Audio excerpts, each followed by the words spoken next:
പറഞ്ഞിട്ടുള്ള 7 കൃതകളിൽ ഒന്നാമത് പറഞ്ഞിരിക്കുന്നത് വിനയമാണ്. ആ വിനയത്തിൻ്റെ വിപരീത പദം നിഗളമാണ്. ഐക്യമുള്ളിടത്ത്, വിനയമുള്ളിടത്ത് ഐക്യമുണ്ടാകുന്നു, നിഗളമുള്ളിടത്ത് ഐക്യം നഷ്ടപ്പെടുന്നു, നശിപ്പിക്കപ്പെടുന്നു എന്ന് നാം ചിന്തിക്കുകയായിരുന്നു. വിനയത്തിന് നമുക്ക് ഏറ്റവും വലിയ ദൃഷ്ടാന്തമായിട്ട് എടുക്കാൻ കഴിയുന്നത് നമ്മുടെ കർത്താവായ യേശുക്രിസ്തുവാണ്. വിനയത്തിന് മറ്റൊരു വാക്കാണ് താഴ്മയെന്നത്. അപ്പോൾ ആ വിനയം യേശുക്രിസ്തുവിൻ്റെ ജീവിതത്തിൽ എങ്ങനെയായിരുന്നു എന്നുള്ളത് കർത്താവ് വെളിപ്പെടുത്തുന്നുണ്ട്. പ്രത്യേകിച്ച് അവിടുന്ന് ആരാണെന്ന് ആദ്യം പ്രഖ്യാപിച്ചു. മത്തായിയുടെ സുവിശേഷം 11-ാം അധ്യായം 29-ാം വാക്യത്തിലാണ് ഞാൻ സൗമ്യതയും താഴ്മയും ഉള്ളവനാകിയാൽ. ആ താഴ്മ എന്നുള്ളതാണ് വിനയം. അപ്പൊ കർത്താവ് താൻ തന്നെ പറഞ്ഞു അവിടുന്ന് താഴ്മയുള്ളവനാണ്, വിനയമുള്ളവനാണ്. അപ്പോൾ ഇത് ക്രിസ്തുവിനല്ലാതെ ആർക്കായിരുന്നു പറയാൻ കഴിയുന്നത്? ഞാനിങ്ങനെ കേട്ടിട്ടുണ്ട്. ഒരിക്കൽ ഒരാൾ പറഞ്ഞു, ഞാൻ വളരെ വിനയമുള്ളവനാണെന്ന് പറയാൻ എൻ്റെ താഴ്മ അനുവദിക്കുന്നില്ല. ഒരാൾ പറഞ്ഞതാണ്, ഞാൻ വളരെ വിനയമുള്ളവനാണെന്ന് പറയാൻ എൻ്റെ താഴ്മ അനുവദിക്കുന്നില്ല. അപ്പോൾ ഒരു കാര്യം എല്ലാവർക്കും മനസ്സിലായി, വിളിക്കുന്നതും താഴ്മയൊക്കെയുള്ള ആളാണ്. പക്ഷെ അങ്ങനെയല്ല നമ്മുടെ കർത്താവായ യേശുക്രിസ്തു പറഞ്ഞത്. ക്രിസ്തു മറ്റുള്ളവരിൽ നിന്ന് എപ്പോഴും വ്യത്യസ്തനായി നിൽക്കുന്നതിൻ്റെ പല കാരണങ്ങളിൽ ഒന്നാണ് അവിടുത്തെ പ്രഖ്യാപനമാണ്. ആ പ്രഖ്യാപനമാണ് ഞാൻ സൗമ്യതയും താഴ്മയും ഉള്ളവനാകിയാൽ എന്നാണ് പറഞ്ഞിരിക്കുന്നത്. അപ്പൊ ക്രിസ്തു താഴ്മയുള്ളവൻ, വിനയമുള്ളവൻ. അവിടുന്ന് അത് കേവലം പറയുകയല്ല ചെയ്തത്, തൻ്റെ ജീവിതത്തിലൂടെ അത് വെളിപ്പെടുത്തിക്കൊണ്ടാണ് അവിടുന്ന് അത് പറഞ്ഞതായിട്ട് മനസ്സിലാക്കാൻ കഴിയും. നമ്മുടെ കർത്താവായ യേശുവിന്റെ വിനയം അല്ലെങ്കിൽ താഴ്മ വളരെ വിശദീകരിച്ചിരിക്കുന്ന ഒരധ്യായമാണ് ഫിലിപ്പിയർക്ക് എഴുതിയ ലേഖനം 2-ാം അധ്യായം. അതിൻ്റെ 5 മുതൽ 11 വരെയുള്ള വാക്യങ്ങൾ യേശുക്രിസ്തുവിന്റെ വിനയം, താഴ്മ ഇതൊക്കെ നന്നായി വിവരിച്ചിരിക്കുന്ന ഒരു വേദഭാഗമാണ്. അവിടെയാണ് നമുക്ക് ക്രിസ്തു മാതൃകയായിട്ടിരിക്കുന്നത്. നാം ഇവിടെ ഓർക്കേണ്ട മറ്റൊരു കാര്യം ഞാൻ അതുകൊണ്ട് പറഞ്ഞു പോവുകയാണ്. ഫിലിപ്പിയർ ലേഖനം 2-ാം അധ്യായം 5 മുതൽ 11 വരെയുള്ള വാക്യങ്ങൾ എഴുതി തന്നിരിക്കുന്നത് എന്തിനാണെന്ന് പ്രഥമക്കാരായ നമ്മളോട് ചോദിച്ചാൽ നമുക്കതിന് വ്യക്തമായി കൊടുക്കാനുള്ള പെട്ടെന്നുള്ള മറുപടി ആരാധനയ്ക്ക് ചിന്ത പറയാനാണ് ആ വേദഭാഗം നമുക്ക് എഴുതി തന്നിരിക്കുന്നത്. അത് നല്ലതാണ്, ആരാധനയ്ക്ക് ചിന്ത നല്ലതാണ്. പക്ഷേ അത് എഴുതി തന്നിരിക്കുന്നത് എന്തിനാണെന്നുള്ളത് 5-ാം വാക്യം ആരംഭിക്കുമ്പോഴുണ്ട്. ക്രിസ്തു യേശുവിലുള്ള ഭാവം തന്നെ നിങ്ങളിലും ഉണ്ടായിരിക്കട്ടെ. അപ്പോൾ അത് ഇംഗ്ലീഷ് ബൈബിളിൽ മനസ്സെന്ന മൈൻഡ് എന്നാണ് പറഞ്ഞിരിക്കുന്നത്. Mind, let this mind be in you. ആ മനസ്സ് നിങ്ങൾക്കുണ്ടാകണമെന്ന്, ക്രിസ്തുവിന്റെ മനസ്സ്. അപ്പോൾ ക്രിസ്തുവിന്റെ മനസ്സ് നമുക്ക് ഉണ്ടാകണമെങ്കിൽ എന്താണ് ക്രിസ്തുവിന്റെ മനസ്സെന്നുള്ളത് പൗലോസ് ഇവിടെ വെളിപ്പെടുത്തുകയാണ് ചെയ്തിരിക്കുന്നത്. മനസ്സിലായല്ലോ? അപ്പൊ ക്രിസ്തുവിന്റെ മനസ്സ് താഴ്മയുള്ള മനസ്സ്, വിനയമുള്ള മനസ്സ്, അത് നിങ്ങൾക്കുണ്ടാകട്ടെ എന്നാണ് പൗലോസ് അവിടെ പറഞ്ഞിരിക്കുന്നത്. അപ്പോ എന്നിട്ട് ആ മനസ്സിന്റെ ആ നിലപാട്, ആ താഴ്മയെ കുറിച്ച് പറയുമ്പോൾ അടുത്തതാണ് 6-ാം വാക്യത്തിൽ വായിക്കുന്നത്. കേട്ടോളില്ല, അവൻ ദൈവരൂപത്തിൽ ഇരിക്കെ ദൈവത്തോടുള്ള സമത്വം മുറുകെ പിടിച്ചു കൊള്ളണമെന്ന് വിചാരിക്കാതെ ദാസരൂപമെടുത്തു മനുഷ്യ സാദൃശ്യത്തിലായി തന്നെത്താൻ ഒഴിച്ച് വേഷത്തിൽ മനുഷ്യനായി വിളങ്ങി തന്നെത്താൻ താഴ്ത്തി ക്രൂശിലെ മരണത്തോടും തന്നെ അനുസരണമുള്ളവനായി തീർന്നു. അപ്പൊ ഞാൻ സൗമ്യതയും താഴ്മയും ഉള്ളവനെന്ന് യേശുക്രിസ്തു പ്രഖ്യാപിച്ചപ്പോൾ എങ്ങനെയാണ് അവിടുന്ന് അവിടുത്തെ താഴ്മ അല്ലെങ്കിൽ വിനയം വെളിപ്പെടുത്തിയതെന്ന് പൗലോസ് ഇവിടെ പറയുകയാണ് ചെയ്യുന്നത്. ഇവിടെ നിങ്ങൾ ശ്രദ്ധിക്കേണ്ട ഒരു കാര്യം, 2 രൂപത്തെ കുറിച്ച് അവിടെ പറയുന്നുണ്ട്. ഒന്ന് ദൈവരൂപം, മറ്റേത് ദാസരൂപം. അപ്പൊ ദൈവരൂപത്തിൽ നിന്ന് ദാസരൂപത്തിലേക്ക് വന്നു. അപ്പൊ ദൈവരൂപത്തിൽ നിന്ന് ദാസരൂപത്തിലേക്ക് വരാൻ ദൈവത്തോടുള്ള സമത്വം അദ്ദേഹം എന്ത് ചെയ്തില്ല? മുറുകെ പിടിച്ചില്ല. ആ വിനയത്തിന്റെ ഓരോ പടിയാണ് ഞാൻ ഈ പറഞ്ഞത്. മനസ്സിലായി? ആ പൊസിഷൻ താൻ മുറുകെ പിടിച്ചില്ല. അപ്പോൾ പിന്നെ പറയുന്നത് കേട്ടോളുക, ആ ദൈവരൂപത്തിൽ നിന്ന് ദാസരൂപത്തിലേക്ക് വന്നതിന്റെ അല്ലെങ്കിൽ അങ്ങനെ വന്നതിന്റെ കാരണം അവിടെ എഴുതിയിരിക്കുന്നത് തന്നെ താൻ ഒഴിച്ചു എന്നാണ്. നമുക്കറിയുന്നത് പോലെ ഗ്രീക്കിൽ ആ വാക്ക് കെനോസിസ് എന്ന വാക്കാണ്. കെനോസിസ് എന്ന വാക്കിനർത്ഥം സ്വയം ശൂന്യനാക്കി എന്നാണ്. സ്വയം ശൂന്യനാക്കി. മനസ്സിലായല്ലോ? അപ്പോൾ ഓർത്ത് നോക്ക്, ഞാൻ സൗമ്യതയും താഴ്മയും ഉള്ളവൻ എന്ന് യേശുക്രിസ്തു പ്രഖ്യാപിക്കുക മാത്രമല്ല ചെയ്തത്, അവിടുന്ന് തന്റെ ജീവിതത്തിൽ കാണിച്ചു തന്നു. സ്തോത്രം. എങ്ങനെയാ കാണിച്ചു തന്നത്? അവിടുന്ന് ദൈവമാണ്, പിതാവിനോട് സമനാണ്. എന്നാൽ ആ സമത്വം മുറുകെ പിടിച്ചു കൊള്ളണമെന്ന് വിചാരിക്കാതെ സ്വയം ഒഴിച്ചു, സ്വയം ശൂന്യനാക്കിക്കൊണ്ട് ദാസരൂപമെടുത്ത് വേഷത്തിൽ മനുഷ്യനായി അനുസരണമുള്ളവനായി ക്രൂശിലെ മരണത്തോളം അനുസരണമുള്ളവനായി തീർന്നു. ഇവിടെ ഞാൻ ഉദ്ദേശിക്കുന്നത്, ഇത് പറയാനുള്ള കാരണം എന്താണ്?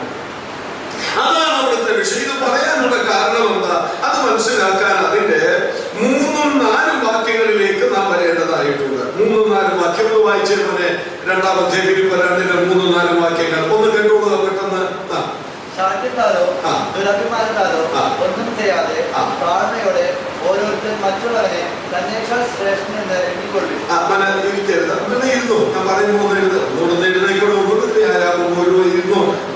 അപ്പോൾ ആ 3-ാം വാക്യത്തിൽ പറയുന്നത് കേട്ടോളുക.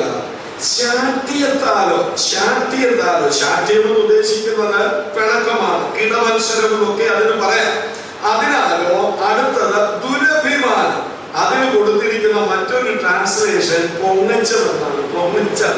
അപ്പോ പിണക്കത്താലോ കിടമത്സരത്താലോ പൊങ്ങച്ചത്താലോ ഒന്നും ചെയ്യാതെ, കേൾക്കണം, താഴ്മയോട്. താഴ്മയോട്. അപ്പോൾ അതിനർത്ഥം എന്താ? ഇത് രണ്ടും ഉണ്ടെങ്കിൽ എന്തില്ല? താഴ്മയില്ല. അടിവരയിട്ട് ചിന്തിക്കേണ്ട കാര്യം, കഥ പോലെ ഇത് കേൾക്കരുത് കേട്ടോ.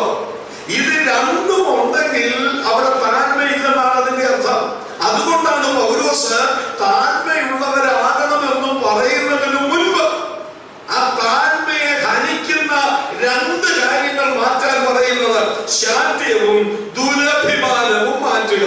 എന്നിട്ട് താഴ്മയോട് മറ്റുള്ളവനെ തന്നേക്കാൾ ശ്രേഷ്ഠനെന്ന് എണ്ണണം. മനസ്സിലാക്കണം. അയ്യോ, ഇത് ഒത്തിരി ചിന്തിച്ചിട്ടുള്ളതാണ്. അപ്പൊ ശാഠ്യവും ദുരഭിമാനവും ഉണ്ടെങ്കിൽ മറ്റൊരു സഹോദരനെ എന്നേക്കാൾ ശ്രേഷ്ഠനെന്ന് എണ്ണുവാൻ കഴിയില്ല. പോലെ സമയമില്ലെങ്കിൽ ഒന്ന് വായിച്ച് യെശയ്യാവ് 9:19 ഒന്ന് വായിച്ച്. ഇനി ചില സൂപ്പർ ഫാസ്റ്റ് ആയിട്ട് പോകണം നമുക്ക്. യെശയ്യാവ് 5:9 വായിച്ചേ പോലെ. പെട്ടെന്ന് വായിച്ച് യെശയ്യാവ് 9:19. സൈന്യങ്ങളുടെ യഹോവയുടെ കോപം കിട്ടും, ദേശം ദഹിച്ചു പോയിരിക്കുന്നു, ജനവും തീക്ക് ഇരയായിരിക്കുന്നു, ഒരിക്കലും തന്റെ സഹോദരനെ ആദരിക്കുന്നില്ല. മതി, വെറുതെ വരയിട്ട് വയ്യത്. എന്താ ഇവിടെ എഴുതിയിരിക്കുന്നത്? ഒരുത്തനും തന്റെ സഹോദരനെ എന്ത് ചെയ്യുന്നില്ല? ആദരിക്കുന്നില്ല. ബൈബിളിലുള്ള കാര്യമാണ്. പ്രവാചക പുസ്തകത്തിൽ യെശയ്യാവ് മുഖാന്തരം ദൈവം പറയുകയാണ്, ഒരുത്തനും തന്റെ സഹോദരനെ ആദരിക്കുന്നില്ല. ഇവിടെ പൗലോസ് പറയുന്നത്, ഒരുത്തൻ മറ്റൊരുത്തനെ തന്നേക്കാൾ ശ്രേഷ്ഠനെന്ന് എണ്ണണം. ശ്രേഷ്ഠനെന്ന് എണ്ണണമെന്ന് വരികിൽ അവിടെ ആവശ്യം എന്താ വേണ്ടത്? എന്താ വേണ്ടത്? അവിടെ എഴുതിയിട്ടുണ്ട്. എന്താ വേണ്ടത്? താഴ്മ വേണം. അപ്പൊ താഴ്മ ഉണ്ടാകണമെങ്കിൽ എന്ത് വേണം? ശാഠ്യവും ദുരഭിമാനവും മാറ്റണം. എന്റെ വാത്സല്യ സഹോദരങ്ങളെ, നിഗളത്തിലേക്ക് നമ്മെ നയിക്കുന്ന 2 കാര്യമാണ് ശാഠ്യവും ദുരഭിമാനവും. ഇത് രണ്ടും മാറ്റി കഴിയുമ്പോൾ താഴ്മ നമ്മിലേക്ക് വരികയാണ്. താഴ്മ നമ്മിലേക്ക് വന്നു കഴിയുമ്പോൾ നമ്മുടെ സഹോദരനെ, നമ്മുടെ സഹോദരിയെ നമുക്ക് ശ്രേഷ്ഠരെന്ന് കരുതുവാനായിട്ട് കഴിയും. പിടികിട്ടിയോ നിങ്ങൾക്ക്? കർത്താവ് സഹായിക്കുവാനാകട്ടെ. ദൈവം ആദരിക്കട്ടെ. ഇത് പറഞ്ഞിട്ട് അടുത്ത വാക്യം ഒന്ന് വായിച്ചേ മോനെ. 3-4 വാക്യം അടുത്തതൊന്ന് വായിച്ചേ. സ്വന്തം ഗുണമല്ല മറ്റുള്ളവന്റെ ഗുണവും. ഓരോരുത്തർ കേട്ടോളുക. ഓരോരുത്തർ സ്വന്തം ഗുണമല്ല മറ്റുള്ളവന്റെ ഗുണം കൂടെ നോക്കണം. അപ്പൊ 2 കാര്യം പൗലോസ് നമ്മോട് ആവശ്യപ്പെടുക.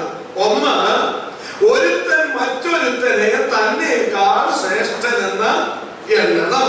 രണ്ടാമത് പറയുകയാണ്, മറ്റുള്ളവന്റെ ഗുണം നോക്കണം. മനസ്സിലാക്കണേ. അപ്പോൾ ഇത് പലതും സഭയിൽ ഉണ്ടാകണമെന്ന് വരികിൽ അവിടെ ആവശ്യമായ ഘടകം താഴ്മയാണ്. താഴ്മ വരുമ്പോൾ കേട്ടോളുക, താഴ്മ വരുമ്പോൾ നമ്മുടെ താഴ്മയാൽ, ശ്രദ്ധിച്ചോളുക, നമ്മുടെ താഴ്മയാൽ മറ്റുള്ളവരെ ആദരിക്കാൻ കഴിയും. നമ്മുടെ താഴ്മയാൽ മറ്റുള്ളവരുടെ ഗുണം അന്വേഷിക്കാൻ കഴിയും. ഇത് പറഞ്ഞതിന് ശേഷം എങ്ങനെ ഇത് സാധിക്കുമെന്നാണ് ക്രിസ്തുവിനെ മാതൃകയാക്കിക്കൊണ്ട് പൗലോസ് പറയുന്നത്. മനസ്സിലായോ? അപ്പോൾ യേശു ക്രിസ്തു, ഇനി നമുക്ക് ആ ഭാഗം ഒന്നുകൂടെ ചേർത്ത് ചിന്തിക്കാം. യേശു ക്രിസ്തു താണപ്പോ ക്രിസ്തു നമ്മെ എങ്ങനെ കണ്ടു? ശ്രേഷ്ഠരായിട്ട് കണ്ടു. സങ്കീർത്തനത്തിൽ നാം വായിക്കുന്ന ഒരു വചനമുണ്ടല്ലോ, ഭൂമിയിലുള്ള ഒരുമിച്ച്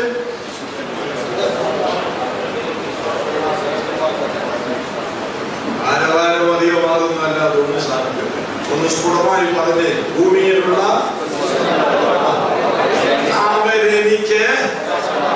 ഇത് ചിലർക്ക് തെറ്റു വന്നിട്ടുള്ള ഭാഗം പോർഷൻ ഒന്ന് ശരിക്കും വായിക്കണം. ഇതാര് പറയുന്നതാണ്? നിങ്ങൾ പറ. നിങ്ങൾ മനസ്സിലാക്കിയിരിക്കുന്നത് അങ്ങ് പറ. അത് തെറ്റാണെന്നൊന്നും ഞാൻ പറയത്തില്ല, ആണേലും മിണ്ടത്തില്ല. ഇതാരായി പറയുന്നത്? ഭൂമിയിലുള്ള വിശുദ്ധന്മാരോ അവരെനിക്ക് പ്രസാദമുള്ള ശ്രേഷ്ഠന്മാർ തന്നെ. അതാര് പറയുന്നതായിട്ടാണ്? ദൈവം പറയുന്നതായിട്ടാണ്.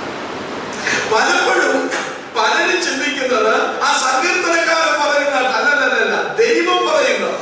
ഭൂമിയിലുള്ള വിശുദ്ധന്മാരോ അവരെനിക്ക് ശ്രേഷ്ഠന്മാർ തന്നെ. അപ്പോൾ ഇനി ഇതുമായിട്ടൊന്ന് ഘടിപ്പിച്ച്, ക്രിസ്തു താഴ്മ ധരിച്ചത് എന്താണെന്ന് ചോദിച്ചാൽ നമ്മെ ശ്രേഷ്ഠരായി കണ്ടത് കൊണ്ടാണ്.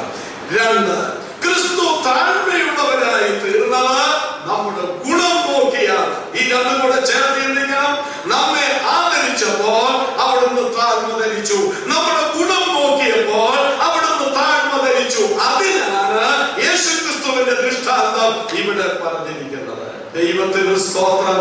എന്റെ വാത്സല്യ സഹോദരീ സഹോദരന്മാരെ, ഈ പ്രയോഗത്തിലൂടെ വെളിപ്പെടുത്തിയിരിക്കുന്ന സത്യമെന്തെന്ന് ചോദിച്ചാൽ, ദൈവസഭയിലുള്ള വിശ്വാസികൾ അവരെ തന്നെ വിനയപ്പെടുത്തുമ്പോൾ ആ വിനയം മറ്റുള്ളവരുടെ ഗുണത്തിന് കാരണമാകും, മറ്റുള്ളവരുടെ ഉയർച്ചയ്ക്ക് കാരണമാകും. ആ സത്യമാണ് പൗലോസ് ഇവിടെ കൊണ്ടുവന്നിരിക്കുന്നത്. ഇനി അദ്ദേഹം അഥവാ പൗലോസ് തന്റെ അനുഭവത്തിൽ എന്ന് പറഞ്ഞിരിക്കുന്നതിലേക്ക് ഒന്നുകൂടെ വന്നിട്ട് ഞാൻ ആ ഭാഗം വിടാം. 2 കൊരിന്ത്യർ 11-ാം അധ്യായം 7-ാമത്തെ വാക്യം. 2 കൊരിന്ത്യർ 11-ാം അധ്യായം 7-ാമത്തെ വാക്യം വായിച്ചേ മോനെ.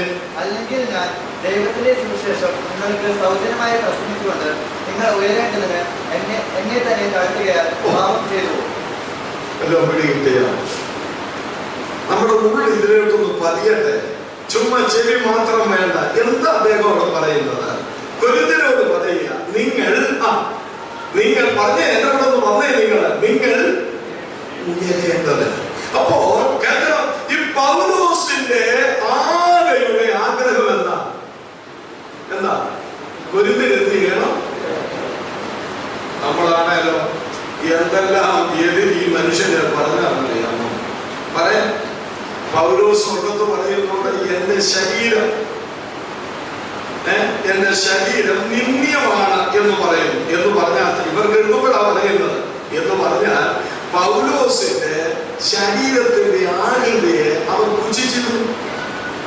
പൗലോസ് വലിയ ആകർഷണീയമൊന്നുമല്ല. പഴയ നിയമത്തിലെ ശൗല് ഏതൊരാളെക്കാൾ തോർ മുതൽ പൊക്കമുള്ളവനായിരുന്നു. എന്നാൽ പുതിയ നിയമത്തിലെ ശൗലിനെ കുറിച്ച് ചരിത്രകാരന്മാർ പറയുന്നത് ഹ്രസ്വഗാത്രനായിരുന്നു, മൂക്കല്പം നീണ്ട മനുഷ്യൻ, അകം വളമുള്ള ഒരു മനുഷ്യൻ, ഇങ്ങനെ നടന്നിയ ഒരു മനുഷ്യൻ. അതുകൊണ്ട് ഈ ശരീരത്തെ അവർ നിന്ദിച്ചിരുന്നു. ഇന്നും അങ്ങനെയല്ലേ?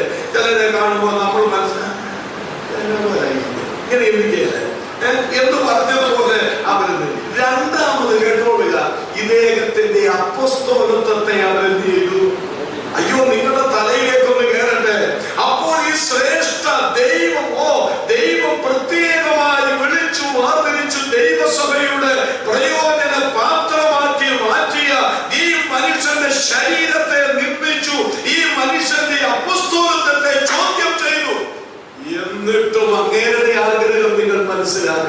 കൊരിന്ത്യരെ നിങ്ങൾ എന്ത് ചെയ്യണം?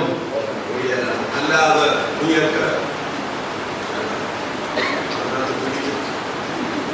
നശിക്കണം. കരുവാക്കാൻ മനസ്സിൽ പറഞ്ഞത് നീയൊക്കെ നശിക്കണമെന്നല്ല പറഞ്ഞത്. എന്റെ അപ്പോസ്തലത്വത്തെ നിങ്ങൾ ചോദ്യം ചെയ്താലും നിങ്ങൾ എന്നെ നിന്ദിച്ചാലും എനിക്കൊരാഗ്രഹമേ ഉള്ളൂ, നിങ്ങൾ ഉയരണം. നിങ്ങൾ ഉയരേണ്ടതിന് ഞാൻ എന്നെ തന്നെ താഴ്ത്തുന്നു. ഹല്ലേലൂയ. എന്റെ വാത്സല്യ സഹോദരങ്ങളെ, താഴ്മയുള്ളിടത്താണ് മറ്റുള്ളവരുടെ ഉയർച്ച ആഗ്രഹിക്കുന്നത്. മനസ്സിലായില്ലേ? മറ്റുള്ളവരുടെ ഉയർച്ച ആഗ്രഹിക്കുന്നത് താഴ്മയുള്ളിടത്താണ്. താഴ്മയെല്ലാം നിഗളമാണെങ്കിൽ മറ്റുള്ളവരുടെ ഉയർച്ചയല്ല ആഗ്രഹിക്കുന്നത്, താഴ്ചയാണ് ആഗ്രഹിക്കുന്നത്. അത് നാം വിശേഷാൽ ഓർക്കണം. ഓക്കെ, ഐക്യത്തിനുള്ള രണ്ടാമത്തെ കൃപ, ഒന്ന് വിനയം, രണ്ടാമത്തെ കൃപ അവിടെ എഴുതിയിട്ടുണ്ട്. ലേഖനത്തിലേക്ക് മടങ്ങി വന്നാട്ട് 4-ാം അധ്യായത്തിന്റെ 2-ാം വാക്യം വീണ്ടും നോക്കാം. വിനയത്തോടും അടുത്തത് സൗമ്യതയും. ഒത്തിരി വിശദീകരിക്കേണ്ടതാ കേട്ടോ, ഒത്തിരി ഒന്നും വിശദീകരിക്കാൻ പറ്റുകയാണ്. അങ്ങേയറ്റം ഒരു 10 മിനിറ്റ് കൂടെ എടുത്തോളം പറഞ്ഞു അതിൽ പറ്റത്തുള്ളൂ. പിന്നെ ഞാൻ അറിഞ്ഞത് ശരിയെങ്കിൽ ഒരു നല്ല വെടാക്കാനെയാണുള്ളൂ. അല്ല, ഏതും പറഞ്ഞു നീട്ടിക്കോട് പോകുന്നു. അത് ആശാപാടുണ്ടെന്ന് പറഞ്ഞ് നീട്ടാനും കൊടാവിറ്റിക്കാര് തലയും തലയ്ക്ക് താഴെ പോയി പിന്നെ ഞാൻ ഉത്തരവാദിത്വം പറയാൻ പോകും. അപ്പൊ അത് വേണ്ട, കാല കഴിച്ചു.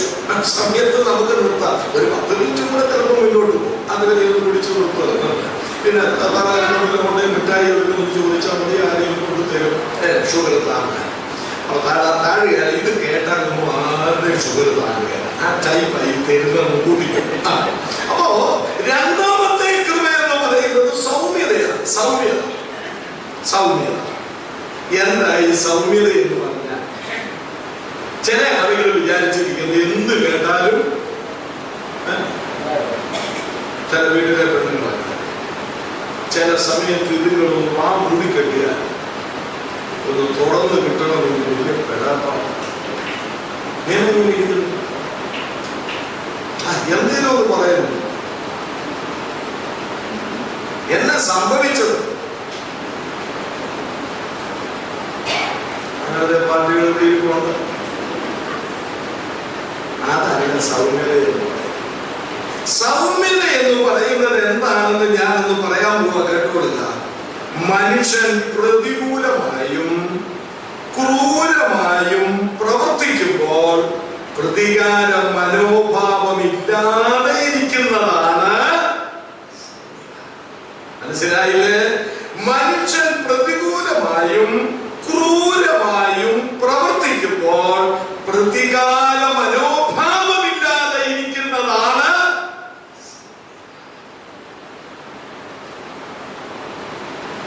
ആരെങ്കിലും എന്തെങ്കിലും പറയുന്നത് കേട്ടാൽ മതി, ഉടൻ എന്ത് ചെയ്യും?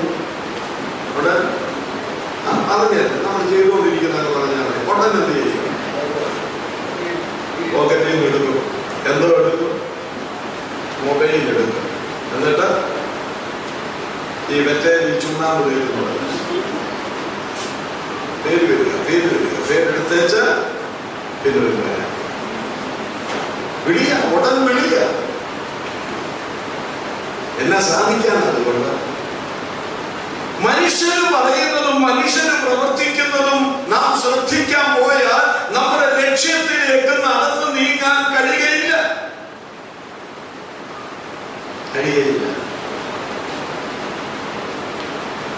ഞാൻ ഒരുപാട് പറയാൻ നമുക്ക് നിവൃത്തിയില്ല. നമ്മുടെ കർത്താവാണ് ഇതിനും ദൃഷ്ടാന്തം. അത് പറയുന്നത് നമുക്ക് മനസ്സിലാക്കാം. ഞാൻ നേരത്തെ ഓർപ്പിച്ചതുപോലെ മത്തായി 11:29 വീണ്ടും പറയുന്നുണ്ട്, താഴ്മയുള്ളവരെന്ന് മാത്രമല്ല ഞാൻ സൗമ്യതയുള്ളത്. ഒഴിച്ചാൽ ആ പാട്ടാ പാടിയത്. നീ സൗമ്യമാ, സ്വഭാവം നന്നായി പഠിച്ചറിയ. ഞാൻ ചിലപ്പോൾ തമാശക്ക് പറയും, തമാശയുടെ ചില കാര്യങ്ങളൊന്നും കൂട്ടിക്കും. കർത്തൃമേശ എടുക്കുമ്പോഴാണ് ചിലർക്ക് ആ പാട്ട്. കർത്തൃമേശ എടുത്ത് പാനപാത്രം കൊണ്ട് കൊടുക്കുമ്പോൾ നീ സൗമ്യമാം സ്വഭാവം. കഴിഞ്ഞ ആഴ്ചയിൽ ഒരു വട്ടിട്ടേച്ചിരിക്കുകയാണ്. സൗമ്യമാം സ്വഭാവം. മറ്റേ സഹോദരനോട് വേണ്ടിയിട്ട് 2 ആണ്ട് കഴിഞ്ഞു. നീ സൗമ്യമാം സ്വഭാവം. ആരാധനയ്ക്ക് വരുന്നതിന് മുമ്പ് ഭാര്യയും ഭർത്താവും കൂടെ പടയെടുത്തേച്ചാ വന്നത്. നീ സൗമ്യമാം സ്വഭാവം.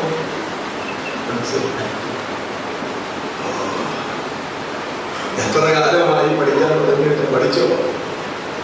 ഇവിടെ എഴുതിയിരിക്കുന്നത് കർത്താവിന്റെ പ്രഖ്യാപനം, ഞാൻ സൗമ്യതയും താഴ്മയും ഉള്ളവനാകിയ. എങ്ങനെയാണ് അവിടുത്തെ സൗമ്യത വെളിപ്പെടുത്തിയതെന്ന് ഞാനൊന്ന് ഓർപ്പിച്ചു കൊള്ളട്ടെ വളരെ വേഗത്തിൽ. എങ്ങനെയാ സൗമ്യത വെളിപ്പെടുത്തിയത്? ഞാൻ ഓർപ്പിച്ചല്ലോ, നമുക്ക് പ്രതികരണം കേൾക്കണം. പ്രതികൂലമായ പ്രതികരണം ഉളവാക്കുന്ന വിധത്തിൽ മനുഷ്യൻ പ്രവർത്തിക്കുമ്പോൾ അതിനെതിരെ ശതകുടഞ്ഞെഴുന്നേൽക്കുന്ന സ്വഭാവം അത് സൗമ്യത ഇല്ലായ്മയാണ്. എന്നാൽ യേശുക്രിസ്തു അങ്ങനെയല്ല. എതിരെ പ്രതികരിക്കാൻ സാധ്യതയുള്ള സ്ഥാനത്ത് പ്രതികരിക്കാതിരുന്നു എന്ന് മാത്രമല്ല, അതിനെതിരെ ഒന്നും പറയാതെ ഇരുന്നത് നമുക്കൊന്ന് നോക്കാം, വേഗത്തിൽ നോക്കാം. അവിടുത്തെ സൗമ്യത ഞാൻ നേരത്തെ ഓർപ്പിച്ചതുപോലെ പ്രതികൂലമായും ക്രൂരമായും പ്രവർത്തിക്കുമ്പോൾ പ്രതികാര മനോഭാവമില്ലാതിരിക്കുന്ന സൗമ്യത യേശുക്രിസ്തു എങ്ങനെ വെളിപ്പെടുത്തിയെന്ന് നമുക്ക് നോക്കാം. ഒന്ന്, മത്തായിയുടെ സുവിശേഷം 4-ാം അധ്യായം 3 മുതൽ 6 വരെയുള്ള വാക്യങ്ങളാണ്. ഒന്ന് വേഗത്തിൽ വായിച്ചാട്ട് മക്കളെ. മത്തായി 4:3 മുതൽ 6 വരെ വേഗത്തിലായിക്കൊള്ളട്ടെ. അപ്പോൾ പരീക്ഷകൻ അടുത്തു വന്ന്, ദൈവപുത്രനെങ്കിൽ ഈ കല്ല് അപ്പമായി തീരുവാൻ കൽപ്പിക്കുക എന്ന് പറഞ്ഞു. അതിനവൻ, മനുഷ്യൻ അപ്പം കൊണ്ട് മാത്രമല്ല ദൈവത്തിന്റെ വായിൽ കൂടി വരുന്ന സകല വചനം കൊണ്ട് ജീവിക്കുന്നു എന്ന് എഴുതിയിട്ടുണ്ട്. അതങ്ങനെ താഴേക്ക് പോകേണ്ട തൽക്കാലം അവിടെ ഇരിക്കുമോനെ. ഇവിടെ കർത്താവ് എങ്ങനെയാ സൗമ്യത വെളിപ്പെടുത്തിയത്? ഇവിടെ ഒരു വെല്ലുവിളി. സാത്താൻ വന്നിട്ട് പറയുക, നീ ദൈവപുത്രൻ, ഈ കല്ല് അപ്പമായി. നമ്മളെ കർത്താവിന്റെ ആ അത്ഭുത സിദ്ധിയൊക്കെ ഉണ്ടെന്ന് ഇരിക്കട്ടെ. ഇല്ല, എന്നാലും ഇരിക്കട്ടെ. നമ്മളോട് ഒരുത്തം വന്നിട്ട് പറയുക, നീ ഇങ്ങനെയാണെങ്കിൽ, ഇങ്ങനെയുള്ള ആളാണെങ്കിൽ ഈ കല്ല് അപ്പമായി തീരാൻ കൽപ്പിക്കുക. നമ്മളെ കൊള്ളതല്ല പിടിച്ചോ. അപ്പൊ 1, അപ്പം 2, അപ്പം 3 അറിയോ എറിഞ്ഞു കൊടുക്കുക. കല്ലോരം എറിയുമ്പോഴും ഒപ്പമായിട്ട് പോവുക. പിടിച്ചോ. ഇപ്പൊ മനസ്സിലായില്ലേ? ഞാന് പറ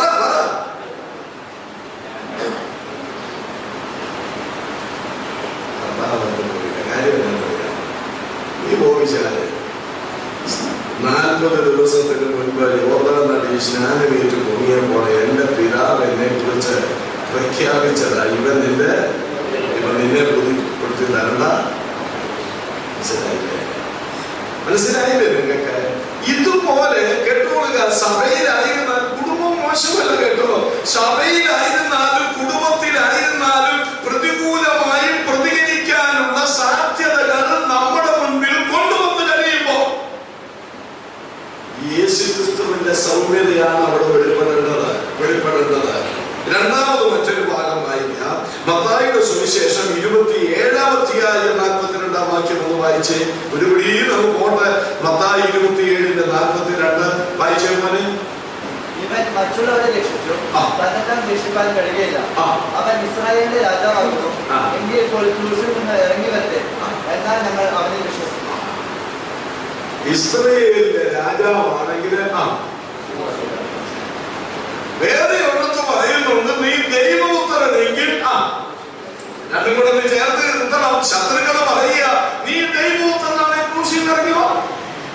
ചിലര് പറയാറില്ല, നീ ആണാണെങ്കിൽ വീട്ടിൽ ഇങ്ങോട്ട് പുള്ളി തലയിലിട്ട് കിട്ടിക്കോട്ടാ ആമതാ അല്ലേ. അങ്ങനെയാണ് പ്രതികരിക്കുന്നത്. ഇവിടെ യേശു 3 ആളുകളെ തൂങ്ങിക്കിടക്കുക കുരിശിൽ. ഈ ശത്രുക്കൾ ഇവിടെ നിന്നുകൊണ്ട് പറയുക, നീ ദൈവപുത്രനെങ്കിൽ ഇറങ്ങി വാ, ഞങ്ങളൊന്ന് കാണട്ടെ. നീ ഇസ്രായേലിന്റെ രാജാവാണെങ്കിൽ ഒന്ന് ഇറങ്ങി വാ, ഞങ്ങളൊന്ന് കാണട്ടെ. നമ്മളായിരുന്നെങ്കിൽ നമ്മുടെ സ്വഭാവം വെച്ച് പറഞ്ഞാൽ മതി.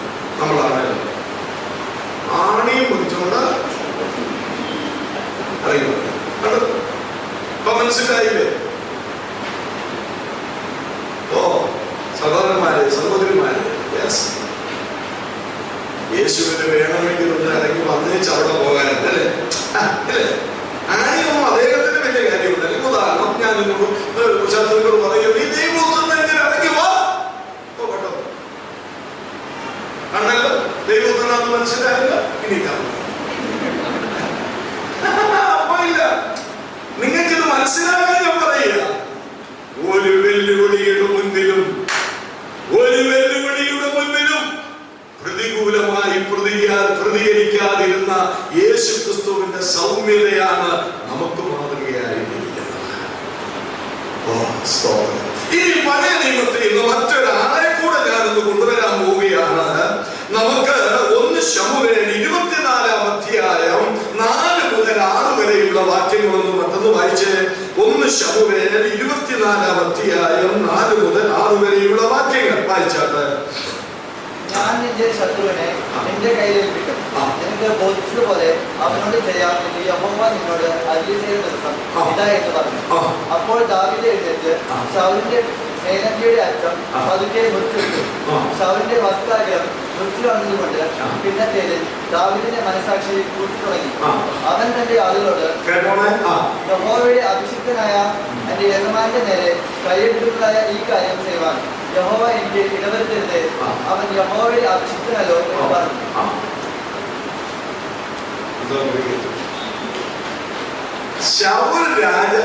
ദാവീദ് രാജാവായി അഭിഷേകം ചെയ്യപ്പെട്ട നാളു മുതൽ ശൗൽ ദാവീദിന്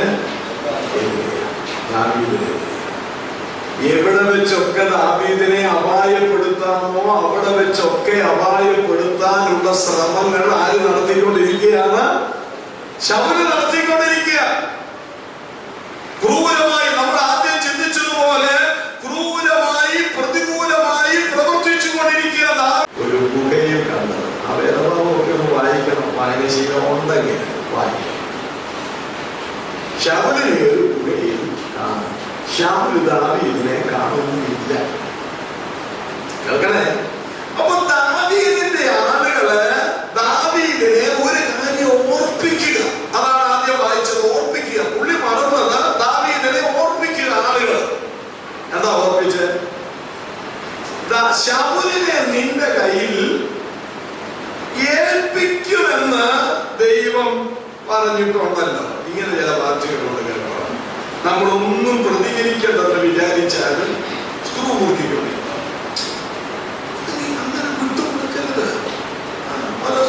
നന്നാക്കാനാണ് ഈ കേൾക്കുന്നവരുടെ ചിന്ത. നമ്മളെ തകർക്കാനുള്ള പണിയാ സാധാരണ ആയുധവുമായിട്ട് കൊണ്ടുവന്നിരിക്കുക.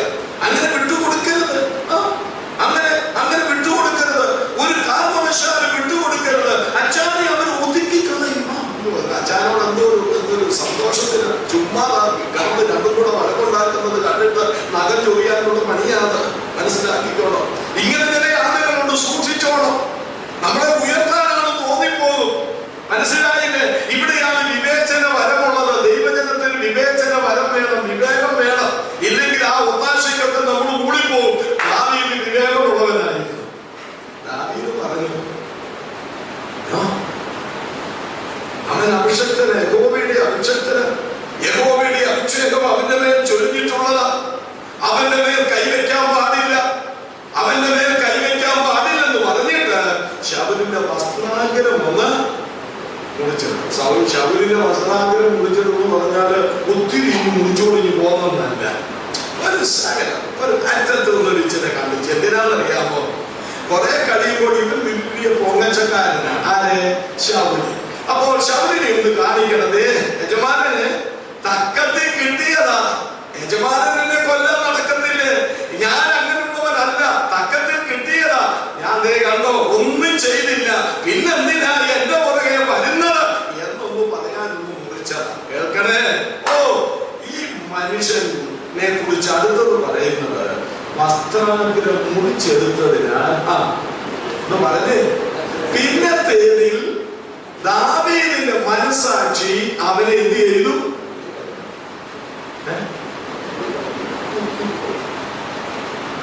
എന്തെടുത്തപ്പെടാം? അത്യാവശ്യമില്ലാതെ ഇതിന്റെ അറ്റത്തുനിന്ന് ഇച്ചിരി മുറിച്ചെടുത്തത് ദാവീദിന്റെ മനസാക്ഷി അവനെ എന്ത് ചെയ്തോണ്ടിരുന്നു?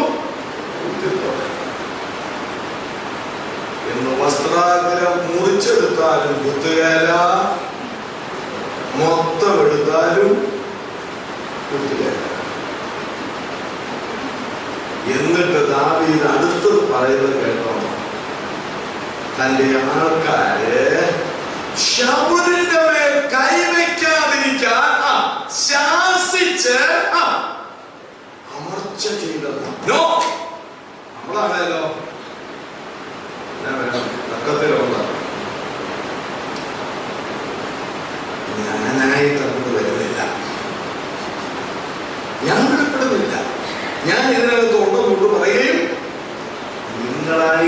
വെച്ചാൽ ആണെന്നേ, നമ്മൾ മോശക്കാരല്ല. നിങ്ങളായിട്ട് എന്താന്ന് വെച്ചാൽ ചെയ്യുക, നിങ്ങളായിട്ട് എന്താന്ന് വെച്ചാൽ പറ. ഞാനായിട്ട് വരുന്നില്ല, നിങ്ങൾ എന്താന്ന് വെച്ചാൽ ചെയ്തു. ചെയ്തില്ലെന്ന് മാത്രമല്ല, തന്റെ ആൾക്കാരെ ശാസിച്ചമർത്തി. ഇതാണ് സൗമ്യത. പ്രതികൂലമായും ക്രൂരമായും ശൗല് ദാവീദിനോട് ഇടപെട്ടിട്ട് പോലും പ്രതികൂലമായിട്ട് ഇടപെടാതിരുന്ന ദാവീദിന്റെ മനോഭാവം, നമ്മുടെ കർത്താവിന്റെ മനോഭാവം. ദൈവം നമ്മെ സഹായിക്കുമാറാകട്ടെ. ബാക്കിയും ചില വാക്യങ്ങളുണ്ട് മോശയെ കുറിച്ച്. വായിക്കേണ്ട മക്കളെ, മോശയെ കുറിച്ച് സംഖ്യാപുസ്തകം 12-ാം അധ്യായം 1 മുതൽ 3 വരെയുള്ള വാക്യങ്ങളിൽ പറഞ്ഞിട്ടുണ്ട്. മോശ എന്ന പുരുഷനോ ഭൂതലത്തിലുള്ള സകല മനുഷ്യരിലും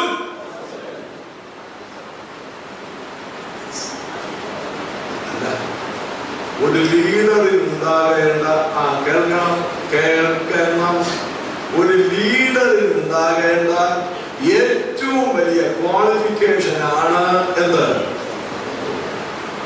മോശയെ കുറിച്ച് ദൈവം കൊടുത്ത സർട്ടിഫിക്കറ്റ് എന്താ? മോശ എന്ന പുരുഷനോ ഭൂതലത്തിലുള്ള സകല മനുഷ്യരിലും 40-ാമത്തെ വയസ്സിൽ അതില്ലായിരുന്നു. ഒറ്റയടി ഇടവും വലവും നോക്കി ഒറ്റയടി മണ്ണിനകത്തോട്ട് കണ്ടില്ല. ആ ഒരു സ്വഭാവത്തോടു കൂടിയാണ് ഈ ജനത്തെ നയിക്കാൻ മോശ ഇറങ്ങി തിരിച്ചിരുന്നെങ്കിൽ എന്തായിരുന്നു സംഭവം? ഒരെണ്ണം ചെങ്കടൽ കടന്ന് അക്കരെ എല്ലാവരും ഓരോ അടി നമ്മ നോക്കി കൊടുത്തേ. ഓ സ്തോത്രം. അപ്പോൾ ദൈവം മോശയെ സൗമ്യത പഠിപ്പിച്ചു. അതിന് ദൈവത്തിന്റെ ബൈബിൾ സ്കൂളിലേക്ക് അയച്ചു. ഞാൻ പറയുന്നത് ഇങ്ങനെയാ, ഏതായിരുന്നു ദൈവത്തിന്റെ ബൈബിൾ സ്കൂള്? ആടുകളുടെ സ്കൂളായി. പണ്ടൊരുത്തം പറഞ്ഞു, സൗമ്യത പഠിക്കണമെങ്കിൽ ഒന്നിയിൽ ആടുകളെ തീറ്റാൻ പോകണം, അല്ലെ താറാവിനെ തീറ്റാൻ പോകണം. ഈ രണ്ടെണ്ണത്തിന്റെ പുറകെ പോയാൽ ക്ഷമ പഠിക്കുമെന്നാണ് പറയുന്നത്. എനിക്കറിയില്ല, എനിക്കത് രണ്ടും ഇല്ലാത്ത ഒരാളാണ്. ഞാൻ പറഞ്ഞത് ഒരു സ്പിരിച്വൽ ലീഡറിൽ ഉണ്ടാകേണ്ട ഒരു വലിയ കാര്യമായി സൗമ്യത എന്ന് പറയുന്നത്. പെട്ടെന്ന് കോപിക്കുക, ക്ഷിപ്ര കോപികളായി മാറുക, പെട്ടെന്ന് മറുപടി പറയുക, പെട്ടെന്ന് ക്രൂരമായി സംസാരിക്കുക, കോപിഷ്ഠനാകുക, ഇതൊന്നും ഒരു സ്പിരിച്വൽ ലീഡറിന് പറ്റിയതല്ല. അവർക്ക് മാത്രമല്ല, അവരുടെ ശുശ്രൂഷ അനുഭവിക്കുന്ന വിശ്വാസികൾക്കും പാടില്ലാത്തതാണ്. ഇവിടെ ഇതാ മോശയെ കുറിച്ച് പറയുന്നു, അവൻ സൗമ്യനാണ്. ഫിലിപ്പിയർ ലേഖനം 4-ാം അധ്യായം 5-ാം വാക്യം വായിക്കുമ്പോൾ, ഫിലിപ്പർ 4:5 വായിക്കുമ്പോൾ, അവിടെ പൗലോസ് പറയുന്ന, നമ്മളോട് ആഹ്വാനം ചെയ്യുന്ന ഒരു കാര്യമുണ്ട്. എന്ന് നിങ്ങളുടെ സൗമ്യത സകല മനുഷ്യരും അറിയട്ടെ, നമ്മുടെ കർത്താവ് വരുവാൻ അനുഗ്രഹിക്കുന്നു. അയ്യോ, ശ്രദ്ധിക്കണേ, ശ്രദ്ധിച്ചോണ്ടിരിക്കുക. അവിടെ പൗലോസ് പറയുക, നിങ്ങളുടെ സൗമ്യത സകല മനുഷ്യരും അറിയട്ടെ, നമ്മുടെ കർത്താവ് വരുവാൻ അടുത്തിരിക്കുന്നു. എന്ന് പറഞ്ഞ അർത്ഥം എന്താ? നമ്മുടെ കർത്താവ് വരുവാൻ അടുത്തിരിക്കുന്നുവെന്ന് നമ്മുടെ സൗമ്യത കൊണ്ട് നാം വെളിപ്പെടുത്തണം. ദൈവം നമ്മെ സഹായിക്കട്ടെ. ഇനി 3-ാമത്തെ കൃപ, ഐക്യം നിലനിർത്താൻ നമ്മെ സഹായിക്കുന്ന 3-ാമത്തെ കൃപ. ആ 2-ാം വാക്യം തന്നെയുണ്ട്. സൗമ്യത കഴിഞ്ഞിട്ട് അടുത്തത് വരുന്നത് ദീർഘക്ഷമയാണ്. ദീർഘക്ഷമ എന്താ? ഈ ദീർഘക്ഷമ എന്ന് പറഞ്ഞാൽ ഒന്ന് പെട്ടെന്ന് പറഞ്ഞു പോവുക. ദീർഘക്ഷമ എന്ന് പറഞ്ഞാൽ കേട്ടോളുക, സന്തോഷത്തോടു കൂടിയ സഹിഷ്ണുതയാണ് ദീർഘക്ഷമ. ചുമ്മാ സഹിക്കുക. ഇപ്പോ ചിലരെ കേട്ടിട്ടുണ്ട്, അസുഖമുള്ളവരെ കാണാൻ നമ്മൾ ചെല്ലുകയെ, കാണാൻ ചെല്ലുമ്പോ എങ്ങനെയുണ്ട് ചേട്ടാ, അല്ലെങ്കിൽ സഹോദര, അസുഖം എങ്ങനെയുണ്ട്? എങ്ങനെയുണ്ടെന്ന് ചോദിച്ചാൽ ഇങ്ങനെയൊക്കെ ഒന്ന് പോവുക. അപ്പൊ നമ്മൾ പറയും, ദൈവം കിട്ടുമ്പോ തരും. കർത്താവ് വന്നു കഴിയുമ്പോ ഈ അസുഖങ്ങളൊന്നും ഇല്ല. അപ്പൊ ഇപ്പൊ സന്തോഷത്തോടെ ഇതൊക്കെ സഹിച്ചു പോകണം. മറുപടി ഇപ്പൊ സഹിക്കുകയല്ലാതെ പിന്നെ എന്നാ ചെയ്യുന്നത്? സഹിക്കുകയല്ലാതെ പിന്നെ എന്നാ ചെയ്യുന്നത്? അത് ദീർഘക്ഷമയല്ല. ദീർഘക്ഷമ എന്ന് പറയുന്നത് എന്താണ്? സന്തോഷത്തോടുകൂടിയ സഹിഷ്ണുതയാണ്. സന്തോഷത്തോടുകൂടിയ പ്രതിസന്ധികളുടെ നടുവിൽ, പ്രതികൂല സാഹചര്യങ്ങളിൽ അതിൽ സഹിഷ്ണുതയുള്ളവരാകണമെന്ന് തന്നെയല്ല, സന്തോഷത്തോടെ സഹിഷ്ണുതയുള്ളവരാകണം. അതിന് ഞാൻ ഓർമ്മിക്കുന്ന പോലെ നമ്മുടെ കർത്താവായ യേശു ആ മാതൃക. നമുക്കൊരു വേദഭാഗം വായിക്കാം. എബ്രായ ലേഖനം കേട്ടോടുക, 12-ാം അധ്യായം 2-3 വാക്യങ്ങളൊന്ന് പെട്ടെന്ന് വായിച്ചാട്ട്. എബ്രായർ 12-ന്റെ 2-3 വാക്യങ്ങൾ വേഗത്തിൽ വായിച്ചാട്ട്. എബ്രായർ 12-ന്റെ 2-3. വിശ്വാസത്തിന്റെ നായകനും പൂർത്തിവെക്കുന്നവനുമായ യേശുവിനെ നോക്കുക. ഇതിൽ നോക്കേണ്ടത് യേശുവിനെ. അടുത്തത് കേട്ടോടുക. തന്റെ മുമ്പിൽ വെച്ചിരുന്ന അവിടെ മുതൽ കേൾക്കണം. തന്റെ മുൻപിൽ വെച്ചിരുന്ന സന്തോഷമോർത്ത് അവൻ അവമാനം അലക്ഷ്യമാക്കി ക്രൂശിനെ സഹിച്ചു. മതി മോനെ, മനസ്സിലായില്ല?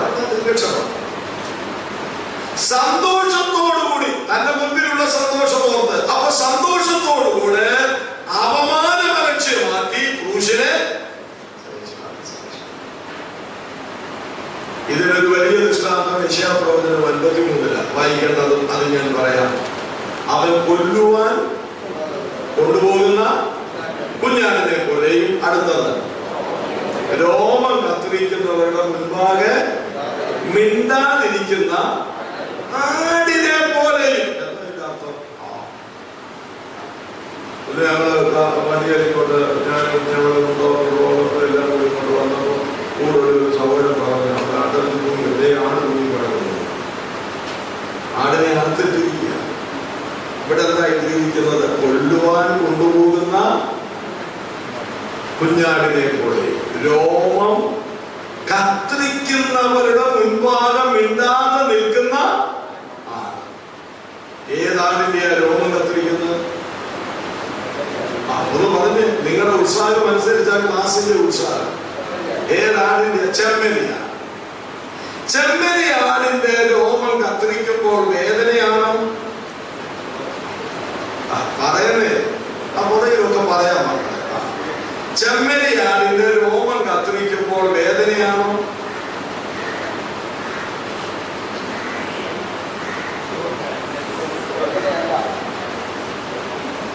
അതിന് സുഖമാണ്. രോഗമുള്ളതാണ് അതിന് അസ്വസ്ഥത.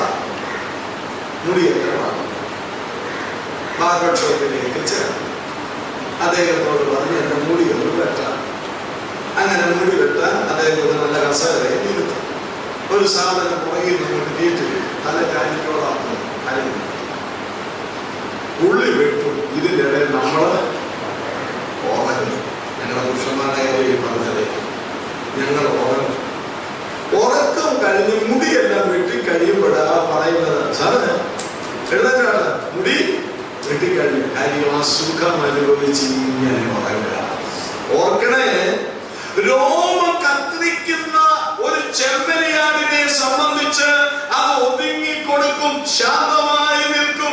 വെട്ടി തീരട്ടെ, അതിന്റെ സുഖം അനുഭവിച്ചുകൊണ്ട് കഴിയുക.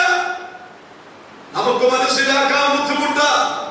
അടിയേൽക്കുമ്പോൾ, കവളത്തെ രോമങ്ങൾ പിഴുതുപറിക്കുമ്പോൾ, ചാട്ടുകാലുകൾ കൊണ്ടടിച്ച് ഉടുതുജാലികളെ പോലെ നീളത്തിൽ കീറുമ്പോൾ, കണ്ണുകെട്ടി കവളത്ത് തല്ലുമ്പോൾ, മുൾക്കിരീടത്തെ ചടിക്കുമ്പോൾ, കൈകാലുകൾ ആടുകളാൽ തുറയ്ക്കുമ്പോൾ മനസ്സിലാക്കണം, ഈ ചെമ്മരിയാണ് സുഖം അനുഭവിക്കുന്നത് പോലത്തെ അനുഭവത്തിൽ ദൈവപുത്രൻ നിന്നു കൊടുത്തു. ഇതാണ് സന്തോഷത്തോടു കൂടെയുള്ള സഹിഷ്ണുത എന്ന് പറയുന്നത്. നമ്മൾ ഒത്തിരി അസഹിഷ്ണുതയുള്ളത്. ചിലരുടെ ഒരു ചിന്തയുണ്ട്, എന്നെ കുറിച്ച് ആരും ഒന്നും പറയാൻ പാടില്ല, എനിക്കെതിരെ ചാടപ്പിള്ളയാരെ അപ്രമാദിത്യമുള്ളവരാണ്. ആരും എന്നെ കുറിച്ച് ഒന്നും പറയരുത്, ആരും എന്നെ കുറിച്ച് എതിരെ ചിന്തിക്കരുത്, ആരും എന്നെ കുറിച്ച് എനിക്ക് എതിരെ ഒന്നും പ്രവർത്തിക്കരുത്. ഞാൻ ആരാ? അയ്യോ പറയാ, 100 പേര് അനുകൂലമാണെങ്കിൽ 500 പേര് എതിരാണ്. ഓർത്തോണ്ട് മനസ്സിലാക്കണം. അല്ലാതെ ഈ ചിരിക്കുന്നവരെല്ലാം അനുകൂലമാണ് ദയവ് ചെയ്ത് കരുതരുത് കേട്ടവർ. ചിലത് ഞങ്ങൾ ഇറങ്ങി കഴിഞ്ഞു, ഞങ്ങൾ ഈ പ്രസംഗം ഇറങ്ങി കഴിയുമ്പോൾ രണ്ട് കൈകൂടെ പിടിച്ചു വസ്തുമായി ദൈവം കൽപ്പിച്ചു. കണ്ണല്ല ഇറുക്കി പിടിച്ചുകൊണ്ടാണ് വസ്തുമായി ദൈവം സംസാരിച്ചു കേട്ടോ. അനുഗ്രഹമായിരുന്നു വളരെ അനുഗ്രഹമായിരുന്നു. അങ്ങോട്ട് മാറിയിട്ട് എന്നാ പറയുന്ന ദൈവത്തിന് മാത്രം. മനുഷ്യരുടെ വാക്ക് കേട്ടിട്ട് മനുഷ്യരുടെ വാക്ക് കേട്ടിട്ട് പൊങ്ങിപ്പോകരുത്. അവൻ ഇന്ന് സിന്ദാബാദ് പറഞ്ഞെങ്കിൽ നാളെ മൂർദാബാദ് പറയും. ഇന്നവൻ കരുത്തിൽ പൂമാല ഇട്ടാൽ നാളെ കത്തി വയ്ക്കും. ഇന്ന് പകരുന്നത് മനസ്സിലാക്കണം. യേശുക്രിസ്തുവിനെ സംബന്ധിച്ച് ഈ അനുഭവങ്ങളിലൂടെ കടന്നു പോകുമ്പോഴും ചെമ്മരിയാടിനെ പോലെ ലോകം കത്തിരിക്കുന്നവരുടെ മുൻപാകെ സുഖം അനുഭവിച്ച് കഴിയുന്ന ഒരു ചെമ്മരിയാടിനെ പോലെ ഈ പീഡനത്തിന്റെ നടുവിൽ സന്തോഷത്തോട് സഹിക്കുകയാണ് ചെയ്തത്.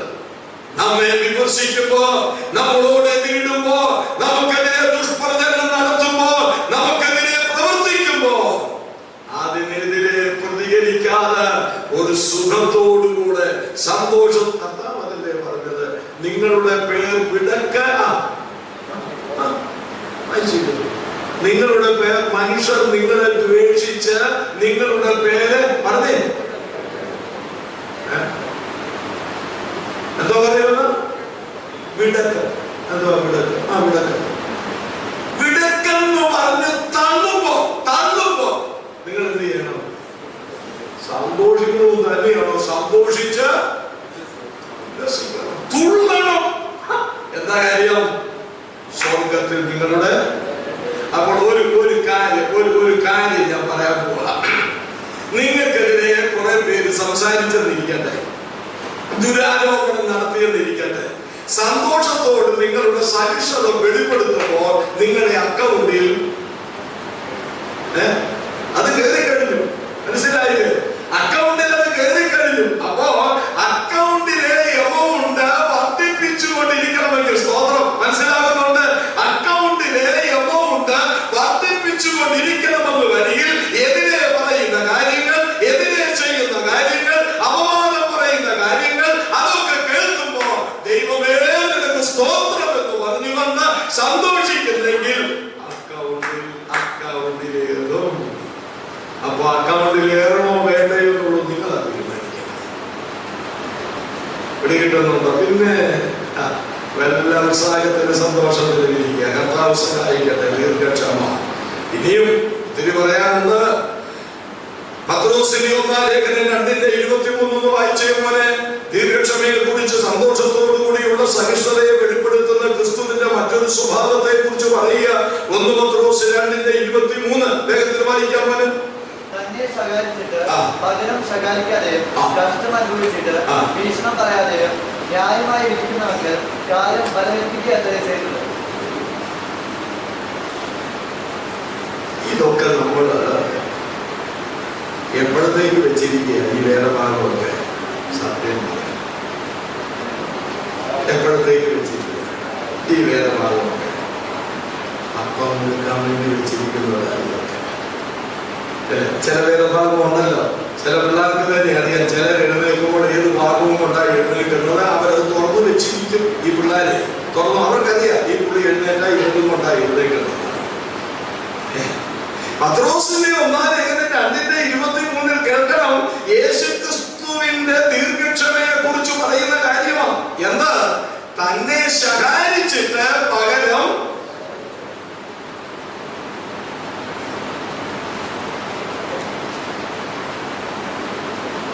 സഭയിൽ 1 പറഞ്ഞാൽ 2 പറയും, 2 പറഞ്ഞാൽ 4 പറയും, 4 പറഞ്ഞാൽ 8 പറയും.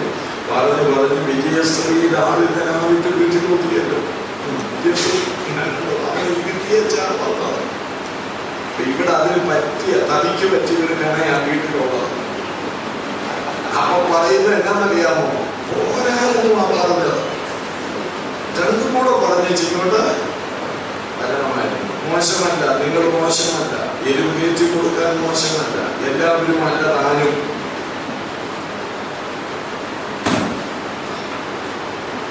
ശകാരിച്ചില്ല.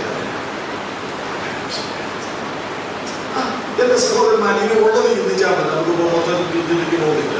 ഇനി കൺവെൻഷൻ നടക്കില്ല.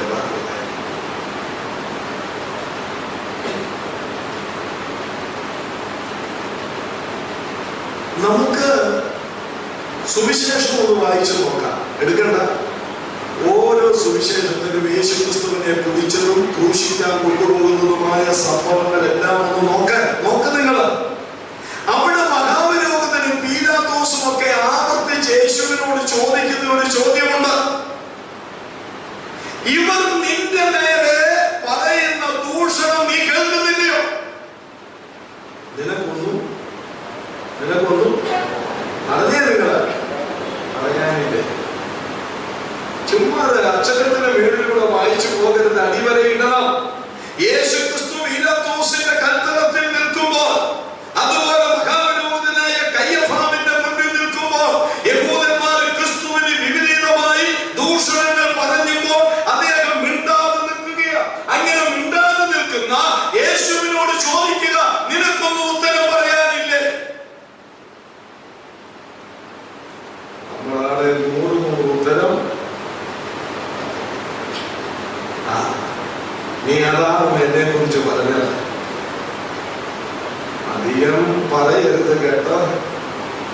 നിന്റെ കുറെ കാര്യങ്ങൾ എന്റെ കയ്യിൽ ഉണ്ട്. അതെന്നെ കൊണ്ട് പറയിപ്പിക്കരുത്. മനസ്സിലായില്ലേ? നമ്മുടെ ഡയലോഗാ അത്. ശകാരിച്ചിട്ട് ദൂഷണം പറഞ്ഞില്ല. രണ്ടാമത് പറയുക, കഷ്ടം അനുഭവിച്ചിട്ട് പറഞ്ഞ് ഭീഷണം പറഞ്ഞില്ല. കഷ്ടം അനുഭവിച്ചിട്ട് ഭീഷണം പറഞ്ഞില്ല എന്ന് പറഞ്ഞ അർത്ഥം എന്താ? എനിക്ക് നിങ്ങളുടെ ഇരിപ്പ് കണ്ടിട്ട് കരയാനും തോന്നുന്നു, സങ്കടം തോന്നുന്നു. കഷ്ടം അനുഭവിച്ചിട്ട് ഭീഷണം പറഞ്ഞില്ല. എന്താ ഭീഷണം പറഞ്ഞില്ലെന്ന് പറഞ്ഞാൽ? നിങ്ങൾ മലയാളം ഒന്ന് പഠിച്ചവരല്ലേ?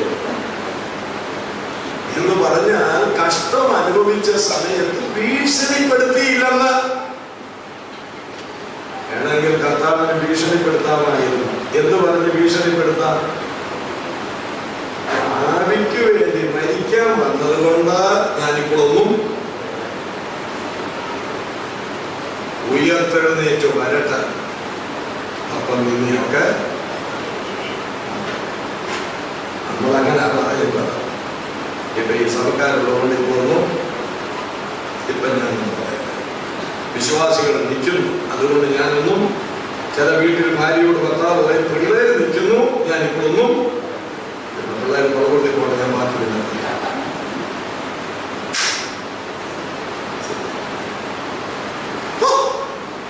നമ്മൾ ഭീഷണിപ്പെടുത്താൻ മിടുക്കല. അയ്യോ, ഇവിടെ കഷ്ടം അനുഭവിച്ചിട്ട് ഭീഷണിപ്പെടുത്തിയില്ല. സഹോദരങ്ങളെ കേട്ടോണം. ഉയർത്തെഴുന്നേറ്റ യേശു അപ്പോസ്തലന്മാർ ഒഴികെ ബാക്കി എത്ര പേർക്ക് പ്രത്യക്ഷനായി?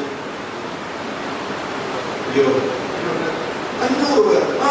500 പേർക്ക് പ്രത്യക്ഷനായി. ചോദ്യം മറുപടി തരണേ. ആ 500 പേർക്ക് പ്രത്യക്ഷനായപ്പോൾ 500 പേരിൽ പീലാത്തോസ് ഉണ്ടോ?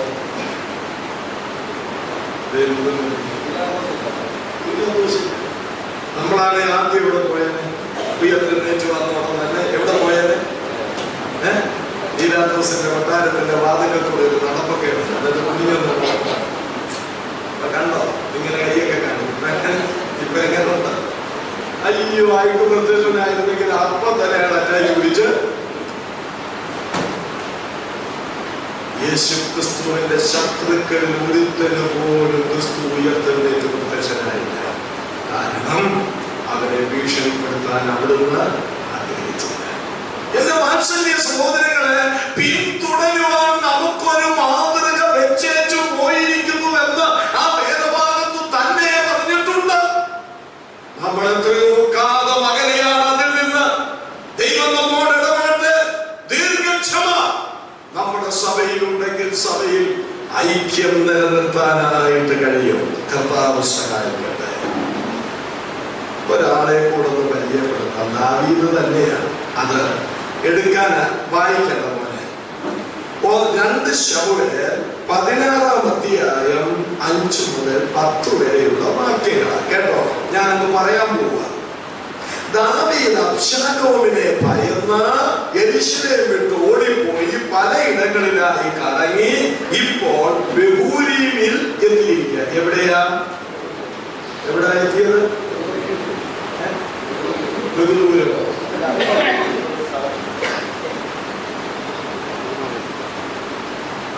എവിടെയത്? അവിടെ എത്തിയപ്പോ കേൾക്കേ, അവിടെ എനിക്ക് ഉറങ്ങാനിരിക്കാൻ ഇടയ്ക്ക് ഞാനിച്ചൊക്കെ പറയുന്നു. ഉറങ്ങത്തില്ല, അല്ലെങ്കിൽ ക്ലാസ് ഉറങ്ങത്തില്ല. അവിടെ എത്തിയപ്പോ കേൾക്കണം, ഒരാള് ദാവീദിന്റെ പുറകെ നടക്കുക. അയ്യോ, ഓർക്കണം, അവന്റെ പേര് ശിമെയി എന്ന. ഇവൻ എവിടുത്തുകാരനാണെന്ന് അറിയാമോ? ശൗലിന്റെ കുടുംബത്തിൽപ്പെട്ടത്. ശൗലും ദാവീദിന്റെ ഗ്രഹവും തമ്മിൽ ശത്രുതയാണ്. അതുകൊണ്ട് ദാവീദിനെ കണ്ടപ്പോൾ അവന് ഭ്രാന്തടങ്ങി. ഇവ പുറകെ നടക്കുക. എന്തുവാ വിളിക്കുന്നത്? മഹാരാജാവാണെന്ന് ഓർക്കണം. എന്തുവാ വിളിക്കുന്നത്? നീച്ച. ആരെ വിളിക്കുക?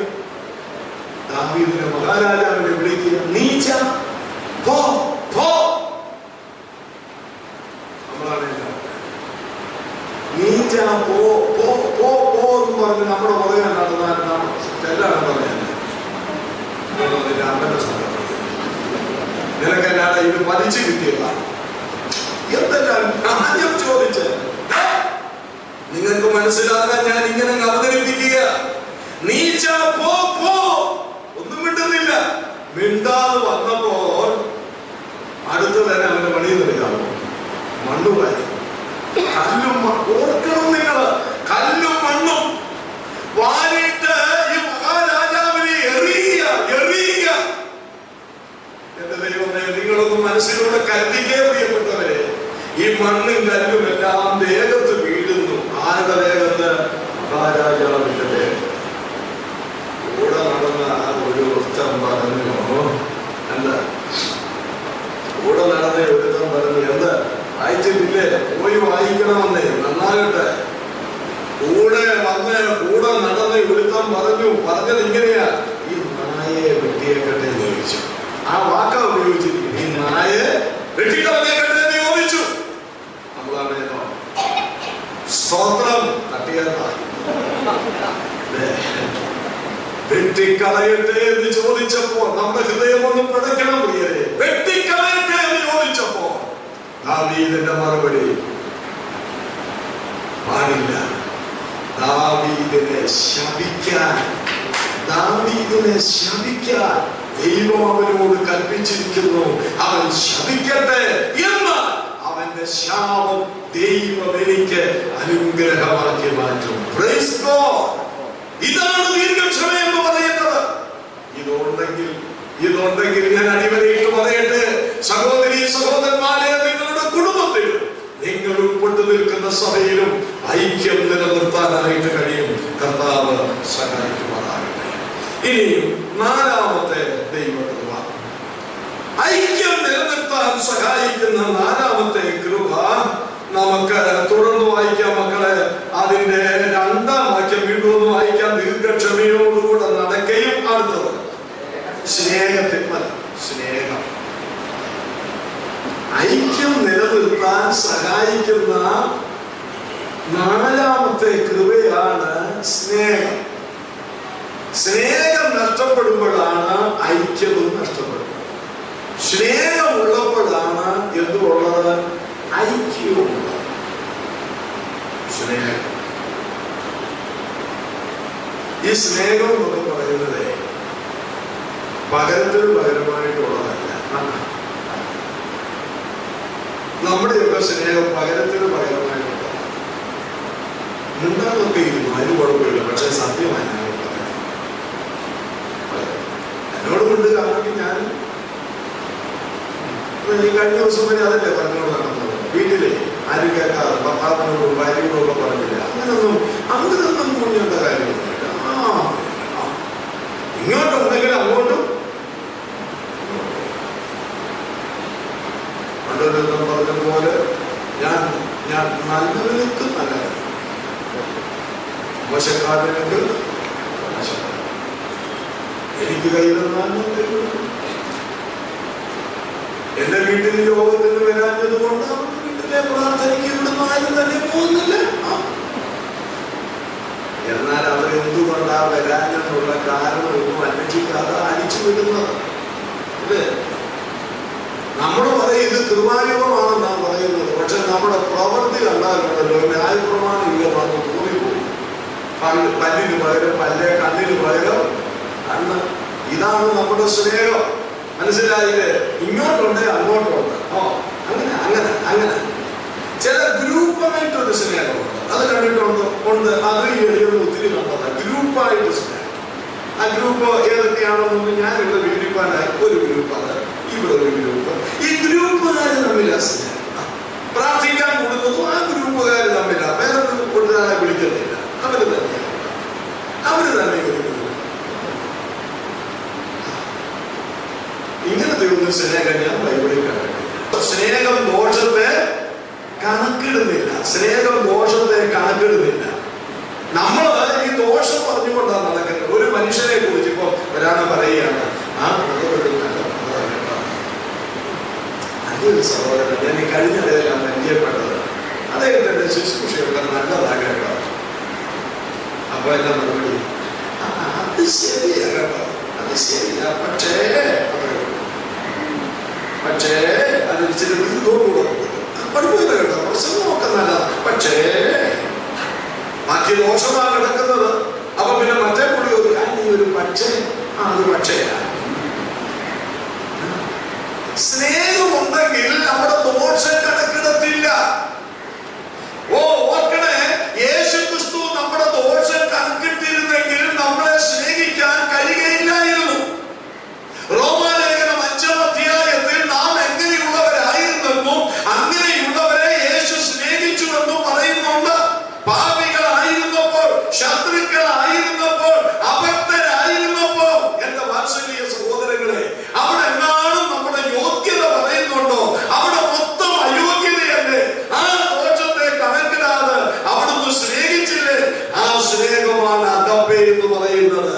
ത്യാഗപൂർവമായ സ്നേഹം. ഈ സ്നേഹം സഭയിൽ വേണം.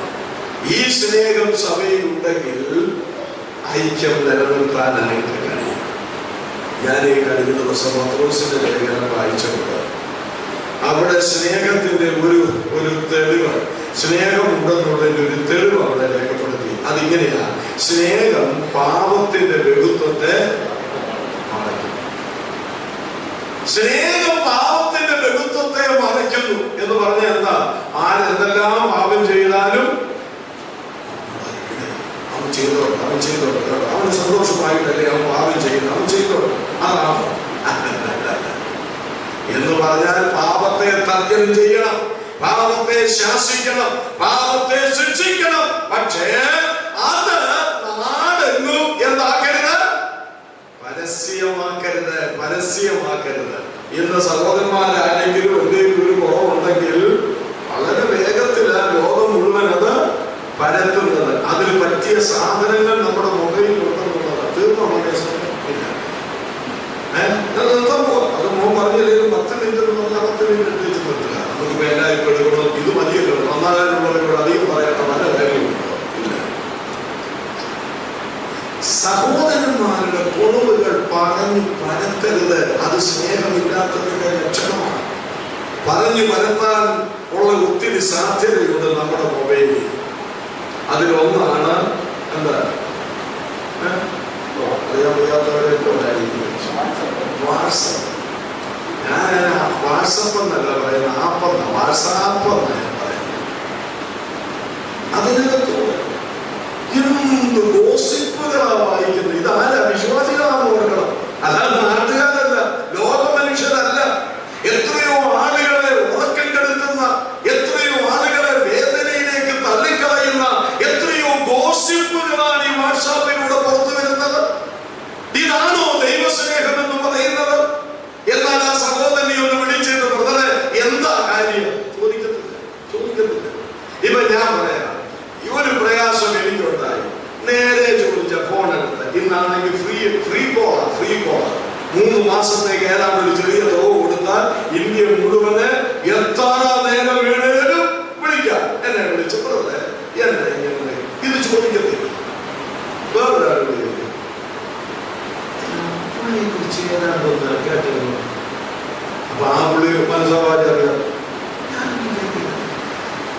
എന്നാ അതിങ്ങനെയൊക്കെ വരും.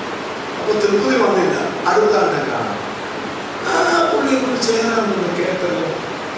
ഇത് ചോദിച്ച് ചോദിച്ച് ചോദിച്ച് പറയേണ്ടിടത്തെല്ലാം പറയും.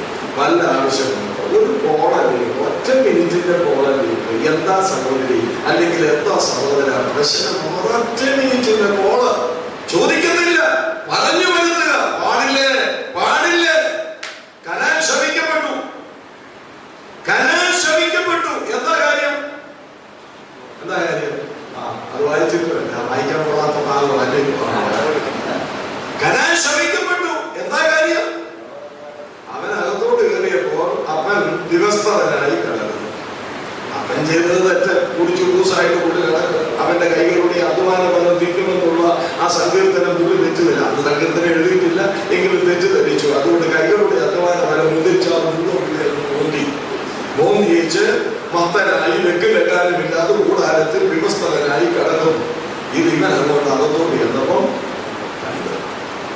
കണ്ട് ജീവൻ ജീവിച്ചോണ്ട് അട്ടഹസിച്ചു പുറത്തോട്ട് ഒരു ഭയങ്കര ജീവി. ചേട്ടന്മാര് അല്ലെങ്കിൽ സഹോദരന്മാര് ചോദിച്ചു, എന്നോടാ ഇത്ര ജീവി? അതുകൊണ്ട് അപ്പം കിടക്കുന്നത് കടന്നു.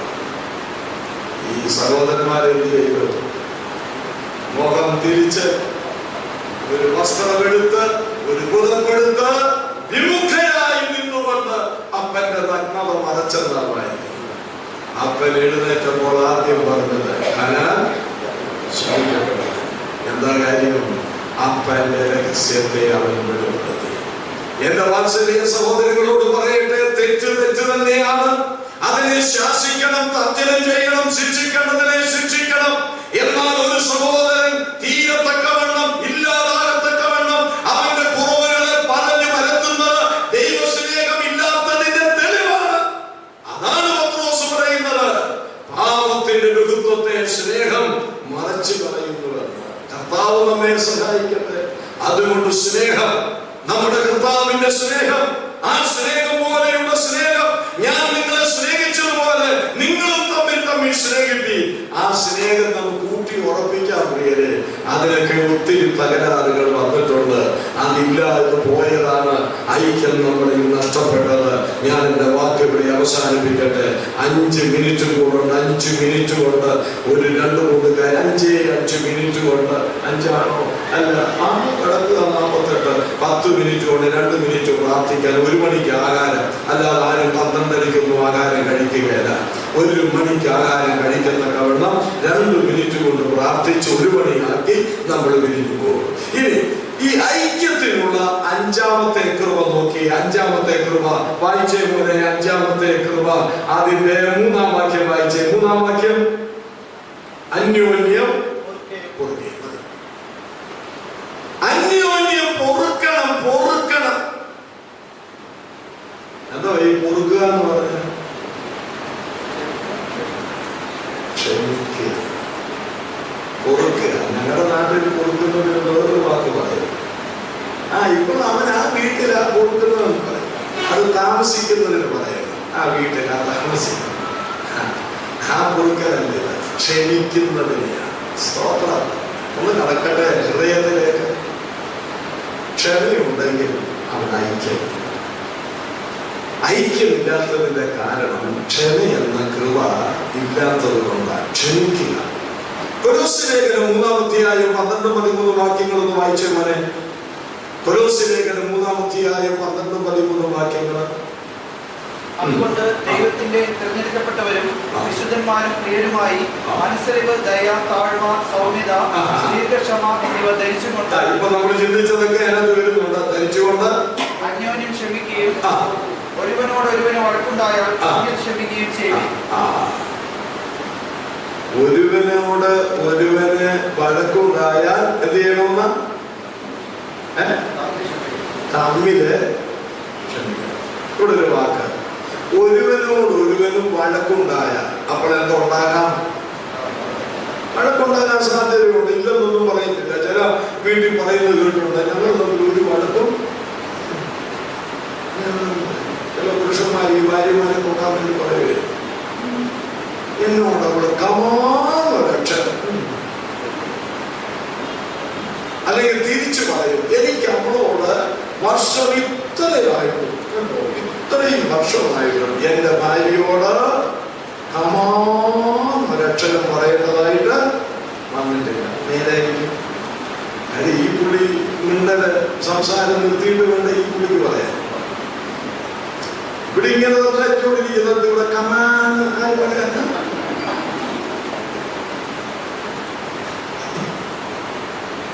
ഇവിടെ ഇങ്ങനെ സംസാരിക്കുകയല്ലേ. കുടുംബമൊക്കെ ആയാൽ വഴക്ക് വരും. വഴക്ക് വരും എന്ന് പറഞ്ഞ അടിയിൽ ബഹളവും അല്ല ഞാൻ ഈ പറഞ്ഞത്. സഭയായാലും വഴക്കുണ്ടാകാം, ഉണ്ടാക്കണമെന്നല്ല അർത്ഥം, ഉണ്ടാകാം. അങ്ങനെ കേൾക്കണം. അങ്ങനെ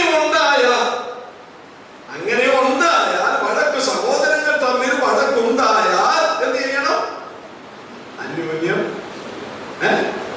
എന്താ ഈ കൂടി വരുന്നതോട് ബന്ധപ്പെട്ടില്ല. എന്നാ കാര്യമൊന്നും എനിക്കറിയാമില്ല.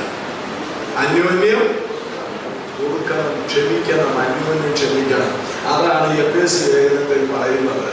കോപം എവിടെ വരെ പോകരുത്? സൂര്യൻ അസ്തമിക്കുമ്പോഴും പോകരുത്. സൂര്യൻ അസ്തമിക്കുമ്പോഴും കോപം വെച്ചുകൊണ്ടിരിക്കരുത്. മനസ്സിലായില്ലേ? സഹോദരന്മാർ തമ്മിൽ വഴക്കുണ്ടായാൽ ആ വഴക്ക്, ആ കോപം സൂര്യൻ അസ്തമിക്കുമ്പോഴും വെച്ചുകൊണ്ടിരിക്കരുത്.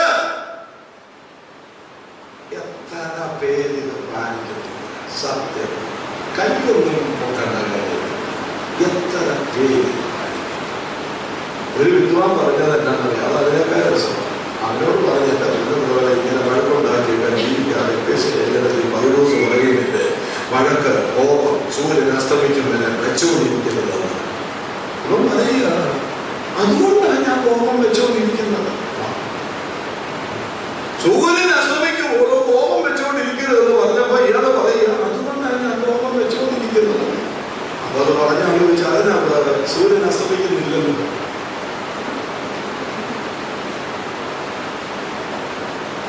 ശാസ്ത്രീയമായിട്ട് സൂര്യൻ എന്ത് ചെയ്യുന്നില്ല? അസ്തമിക്കുന്നില്ല. ഇവിടെ മടങ്ങി പോയ സൂര്യൻ വേറെടുത്തുകൊണ്ട് അപ്പൊ അത് അസ്തമിക്കുന്നില്ലല്ലോ. അതുകൊണ്ട് ഞാൻ കോപം, ഞാൻ വചനപ്രകാരം പോകും എന്നത് അസ്തമിക്കുന്നു. അങ്ങനെ എടുക്കാൻ ന്യായാസനത്തിന് മുമ്പിൽ നിൽക്കുമ്പോൾ ഇവന് കിട്ടും 2 തങ്കക്കിരീടം അവന്റെ തലയിൽ. അനക്കിരിക്കണം. വഴക്ക് വരാം സഹോദരങ്ങളെ, വഴക്ക് വരാം, അഭിപ്രായ വ്യത്യാസം വരാം, സ്വരച്ചേർച്ച ഇല്ലായ്മ വരാം, സൗന്ദര്യപ്പഴക്കം വരാം. ഇതൊക്കെ സാധ്യതയുണ്ട്. ഇതൊക്കെ വരികയെന്ന് പറയാൻ ഞാനാണല്ല. വരാൻ പാടില്ല.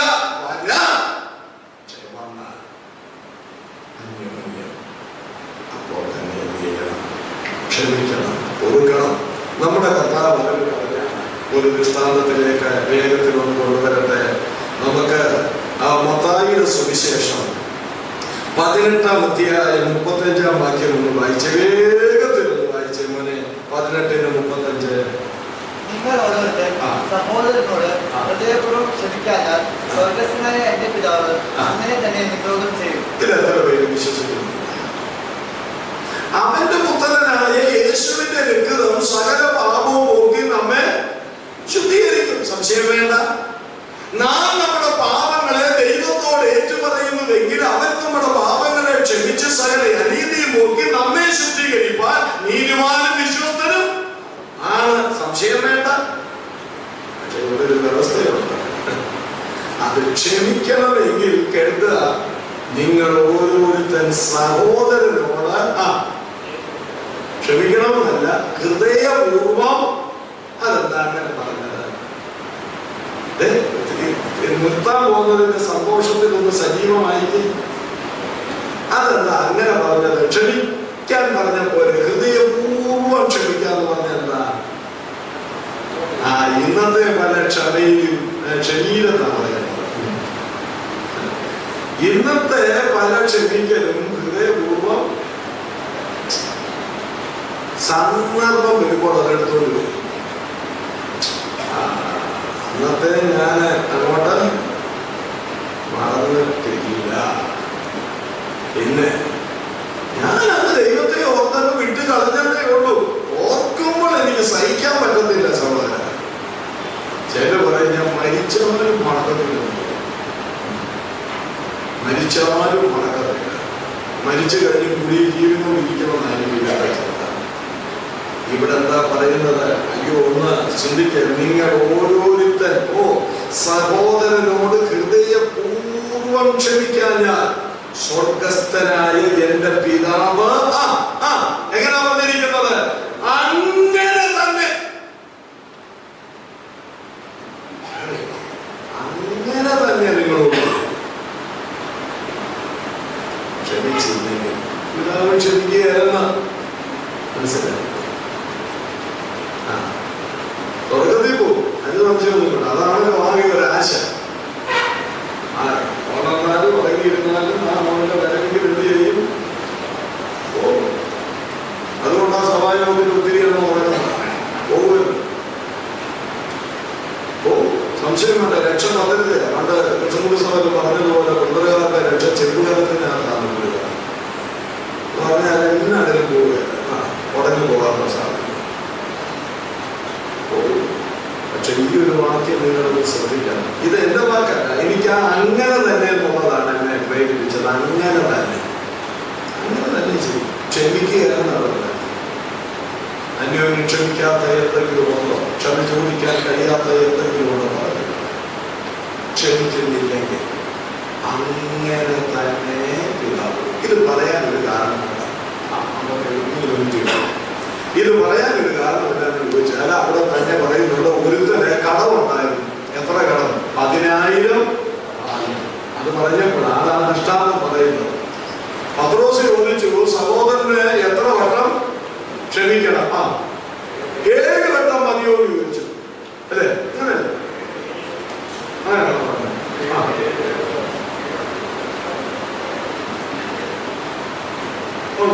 എത്ര അവന് ഇനി എന്റെ കയ്യിലൊക്കെ കിട്ടുവാണ്. അവനെ ആ 18 ഇപ്പൊ ഏത് കാലത്തോടൊന്ന് നോക്കി ചെയ്ത് പോകുന്നു.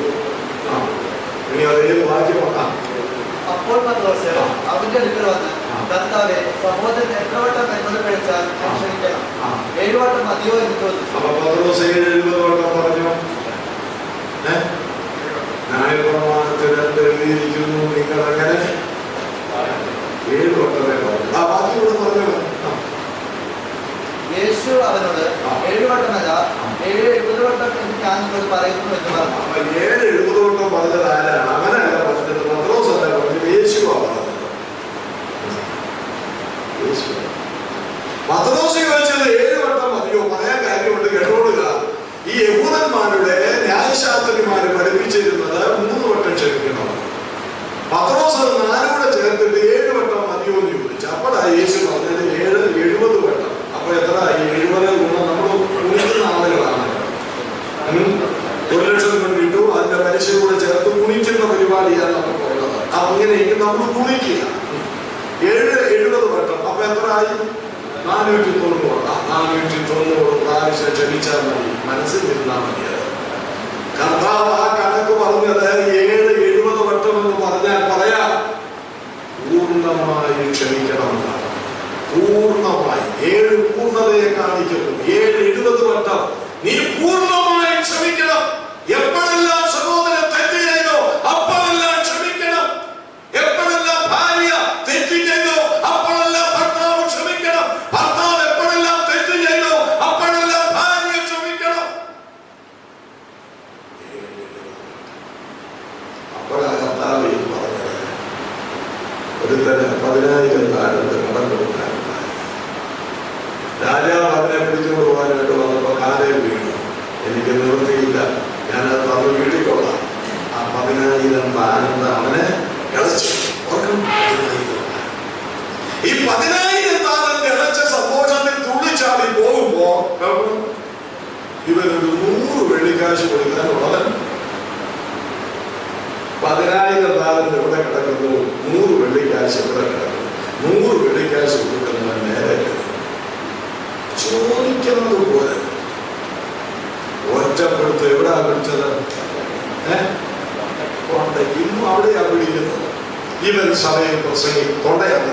ഇവൻ സഭയിൽ പ്രസംഗിക്കരുത്, ഇവൻ സഭയിൽ പാടരുത്, ഇനി തൊണ്ടയ്ക്കകത്തൂടെ ഇറക്കുന്നത്, ഇവൻ സഭയിൽ അപ്പം കൊടുക്കരുത്. നമുക്കറിയാം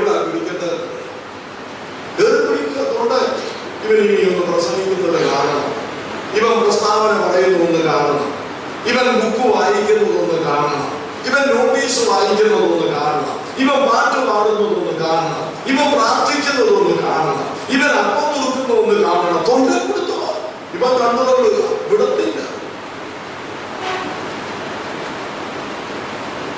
രാജാവ് കോപിച്ചു, നിനക്ക് ഞാൻ 10,000 താലന്ത് വെച്ച് തന്നില്ലേ, നിനക്ക് ഈ 100 വെള്ളിക്കാശ് ഇളച്ചു തരാൻ, ഇളച്ചു കൊടുക്കാൻ മടിയോ? സഹോദരി സഹോദരന്മാരെ, യുവാവേ യുവതിയെ, നിന്റെ 10,000 താലന്താണ് ദൈവം ഇളച്ചു തന്നത്. നിന്റെ അനേക വിധമായ പാപങ്ങളാണ് ഇളച്ചു തന്നത്.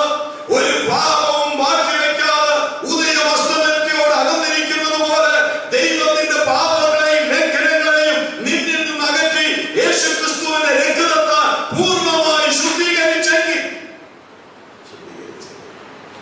നമ്മുടെ സഹോദരനോ സഹോദരിയോ ഒരു തെറ്റ് ചെയ്യില്ല, ക്ഷമിക്കണം. അങ്ങനെ ക്ഷമിക്കുന്നിടത്ത് ഐക്യം നിലനിർത്താൻ കഴിയും. പിന്നെ ഐക്യം നിലനിർത്തുന്ന 6-7 കാര്യം: 1 സമാധാനം, 2 ശ്രമിക്കുക എന്നുള്ളത്. സമാധാനം ഉണ്ടാക്കുന്നവർ ഭാഗ്യവാന്മാർ, അവർ ദൈവത്തിന്റെ പുത്രന്മാരെന്ന് വിളിക്കുന്നത്.